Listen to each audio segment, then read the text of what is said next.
আসসালামু আলাইকুম। Hello everyone. সবাইকে আমার চ্যানেল প্রিয় গণিতে স্বাগতম জানাচ্ছি।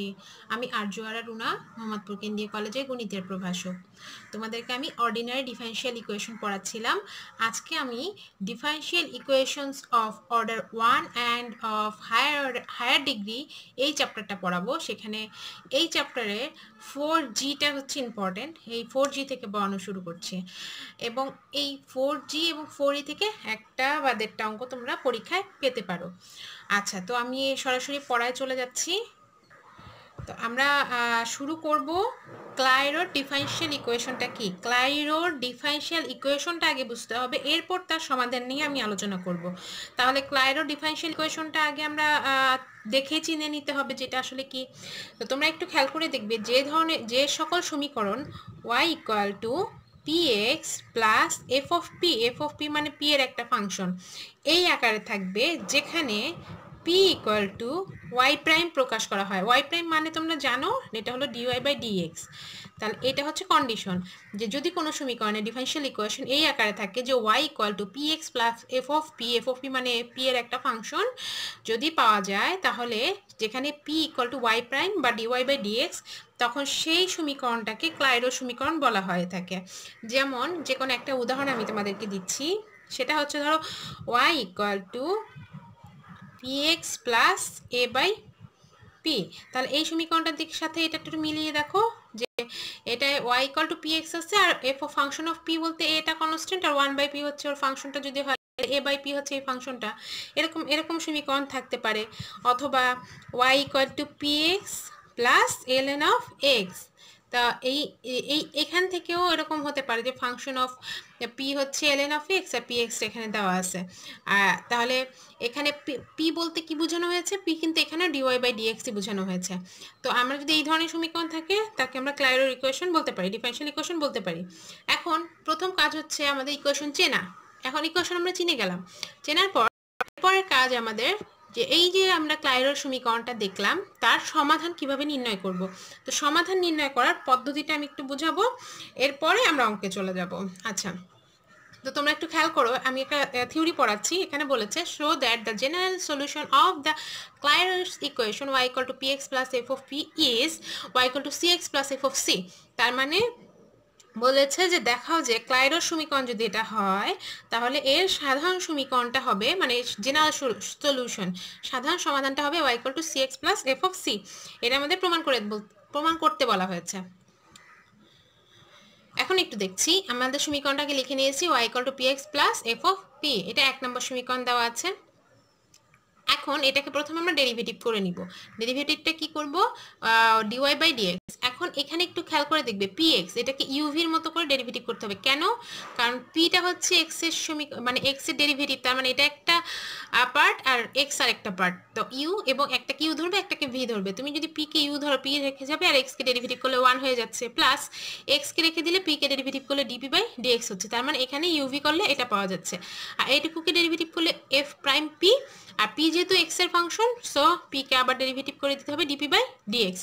এখন এখানে দেখো dy by dx equal to p, এটা আমরা জানি, সংজ্ঞা থেকে জানি যে একবার ডেরিভেটিভের মান হচ্ছে p, সেটা মানটা বসিয়ে দিয়েছি। আর এই পরের দুইটা অংশ থেকে dp বাই dx কমন নেওয়া হয়েছে, দুই পাশ থেকে p বাদ, তাহলে থেকে যাচ্ছে শুধু এতটুকু x plus f prime p dp by dx equal to 0। এখন দেখো এখানে দুইটা অংশের গুণফল আকারে আছে, তো দুইটা অংশের গুণফল আকারে যদি থাকে তাহলে হয় প্রথমটা 0, না হয় পরেরটা 0। তো আমার প্রথমে আমি dp বাই dx টা 0 ধরি, আর আরেকটা হচ্ছে মাঝের এই অংশ x plus f prime p equal to 0, দুইটা অংশে 0। তাহলে এই অংশটুকুকে যদি 0 হয়, তাহলে এটাকে যদি ইন্টিগ্রেশন করো তুমি, তাহলে এখানে কি পাওয়া যাবে? p equal to c। এই যে p ইকুয়াল টু c পেলাম, এই p এর মানটা যখন আমি c বসিয়ে দিব, একটু খেয়াল করো, এই যে এটা হচ্ছে আমাদের সমীকরণ, এর p এর জায়গায় যদি আমি c বসিয়ে দেই, তাহলে কি পাওয়া যাচ্ছে? তাহলে এখানে পাওয়া যাবে y ইকুয়াল টু, এখানে ছিল px plus f of p, এখানে পাবো y equal to cx plus f of c। এই যে পার্টটা পেলাম সেটা কোথা থেকে পেলাম? 1 নম্বর সমীকরণে p ইকুয়াল টু c এর মান বসিয়ে পাই, এবং এই যে মান বসালাম এই অংশ থেকে, এটাকে আমাদের বলা হবে general equation of Clairaut's equation.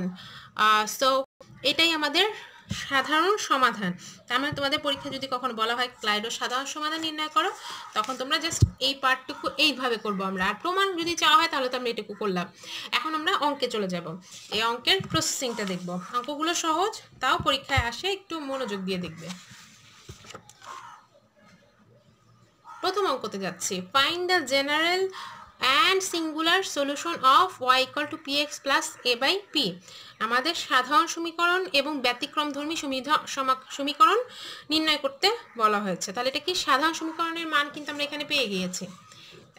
p equal to c যদি বসাতে পারি সেটা জেনারেল ইকুয়েশন হয়ে গেছে। কিন্তু আমাদের একটা হচ্ছে সিঙ্গুলার সলিউশন। সিঙ্গুলার সলিউশন কি?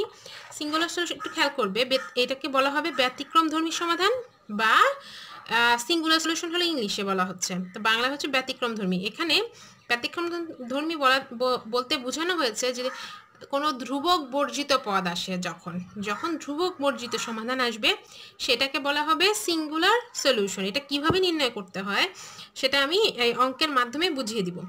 আমি আর একটু সহজ করে যদি বুঝাই, এখানে একটু খেয়াল করো, এই অংশ থেকে আমি জেনারেল ইকুয়েশন পেয়েছি, তাহলে আরেকটা সমীকরণ রয়ে গেল। এরকম যদি কখনো কোনো সমীকরণ থেকে যায়, বাকি অংশ থেকে আমরা পি এর যদি কোনো মান বের করতে পারি, সেই মানটা বসিয়ে দিলে যে সমাধান পাওয়া যাবে সেটা হবে আমাদের সিঙ্গুলার সলিউশন। তো আমি সমাধানের আগে করে দিই, তারপর তোমরা বুঝতে পারবে। আচ্ছা, ওয়াই এটা দেওয়া আছে, তাহলে সলিউশনটা লিখছি। আচ্ছা, আমি ওয়াইটা আর উঠালাম না, তাহলে প্রথম আমাদের কাজ কি, উভয় পক্ষকে ডেরিভেটিভ করা। তাহলে এটা হবে D Y by D X equal to P plus X D P by D X. কেন করলাম? এই পি এক্স কি ইউভি ধরে নিয়ে ডেরিভেটিভ করে দিয়েছি, প্লাস এখানে আছে এ বাই পি, তাহলে এটা কনস্ট্যান্ট রয়ে যাবে। আর ওয়ান বাই পিকে যদি ডেরিভেটিভ করো তাহলে এটা হবে minus one by P square, কিন্তু পিকে আবার ডেরিভেটিভ করলে এখানে কি দেওয়া যাবে, ডিপি বাই ডিএক্স। তাহলে এখানে কি লেখা যাবে, এই অংশটুকুর মান হচ্ছে P equal to P plus X D P by D X minus A by P square DP by D X. তাহলে উভয় পক্ষ থেকে পি যদি চলে যায় তাহলে থাকে জিরো ইকুয়াল টু, এখানে যদি তুমি ডিপি বাই ডিএক্সটা কমন নিয়ে নাও, থাকে যাচ্ছে X minus A by P square. Okay, তাহলে এখানে থেকে যাচ্ছে উভয় পক্ষ থেকে zero, X minus A by P square DP by DX. এখন বলো তো, হয় প্রথমটা জিরো না হয় পরেরটা জিরো, তাহলে আমি লিখতে পারি দুই ধরনের, যে D P by D X equal to zero, এটা একটা অংশ। আরেকটা অংশ কি, অথবা X minus A by P square equal to zero, দুইটা অংশ। তাহলে এটাকে যদি ইন্টিগ্রেশন করা হয় এক্সের সাপেক্ষে, তাহলে আমি কি পাবো, পি ইকুয়াল টু সি পাবো। এটাকে ইন্টিগ্রেশন করে পি ইকুয়াল টু সি পাবো। এই সমীকরণটা পি ইকুয়াল টু সি, এটা যদি আমরা এক নম্বর সমীকরণে, আমি যদি এই মেইন সমীকরণে এক নম্বর এটাকে বসিয়ে দিই, তাহলে আমার অ্যান্সার কীরকম আসবে। আমি কিন্তু তোমাদের সমাধানের পদ্ধতি দেখিয়েছি যে পি ইকুয়াল টু সি এইভাবে যদি বসিয়ে দিই, তাহলে আমি যে মানটা পাবো সেটা আমাদের জেনারেল ইকুয়েশন। তাহলে পি ইকুয়াল টু সি, এই পার্টটা যদি আমি এখানে বসিয়ে দিই, তাহলে আমি পাবো অতএব Y equal to C X plus A by C. এই যে আমি মানটা পেলাম পি ইকুয়াল টু সি বসিয়ে, এটা আমাদের জেনারেল ইকুয়েশন, এটা একটা অ্যান্সার। ওকে, জেনারেল সলিউশন। ওকে, এটা একটা পার্ট গেল। এখন আসি পরবর্তী পার্টে, আমাদের বলছে একটা সিঙ্গুলার সলিউশনটা নির্ণয় করো। তাহলে সিঙ্গুলার সলিউশনের জন্য কি করব, আমার কিন্তু এখানে একটা ভ্যালু আছে, তো এখান থেকে আমি পি এর মান নির্ণয় করব কিভাবে। এটা আছে হচ্ছে X minus A by P square equal to zero, তাহলে এটা আমি লিখতে পারি X equal to A by P square. তো এটাকে লেখা যাবে P square equal to A by X. তাহলে এখান থেকে P equal to root over A by X. Okay, এখন এই যে পি এর মান, এটাকে যদি আমি বসিয়ে দিই মেইন সমীকরণে, এক নম্বর সমীকরণে, তাহলে আমি মান কি পাবো, আমাদের যেহেতু সমীকরণ আছে Y equal to P X, আচ্ছা P X plus A by P, এটা ছিল আমাদের মেইন সমীকরণ। তো আমি এখানে পি এর জায়গায় মান বসালাম root over A by X into X plus A, P এর জায়গায় root over A by X মান বসিয়েছি। এই যে এখানে মান বসিয়েছি কি, পি এর জায়গায় এ বাই এক্স বসিয়েছি। বসিয়ে এখন আমি যদি একটু ক্যালকুলেশন করে দিই যে এটা মানটা কীরকম আসবে, সেখান থেকে দেখো এখানে হচ্ছে ওয়াই ইকুয়াল টু, এখানে একটু দেখো, এখানে হচ্ছে রুট এ, এটা রুট এক্স, এটা হচ্ছে শুধু এক্স, প্লাস এটা হচ্ছে এ ইন্টু, এটা যদি উল্টিয়ে যায় তাহলে হবে রুট এক্স বাই রুট এ। কাটাকাটি করো, এই অংশটুকু কাটাকাটি করে কি আসতেছে, রুট এক্স আর এক্স কাটাকাটি করলে এটা উপরে একটা রুট এক্স থাকে, তাহলে এটা হলো রুট ওভার এ এক্স থেকে যাচ্ছে। আচ্ছা রুট ওভার এক্স প্লাস এখানে এ আর এ কাটা চলে গেলে উপরে একটা রুট এ আর এটা রুট এক্স, তাহলে এখানেও রুট ওভার এক্স হচ্ছে, তাহলে Y equal to root over X plus root over X, তার মানে এটা 2 রুট ওভার এক্স হচ্ছে।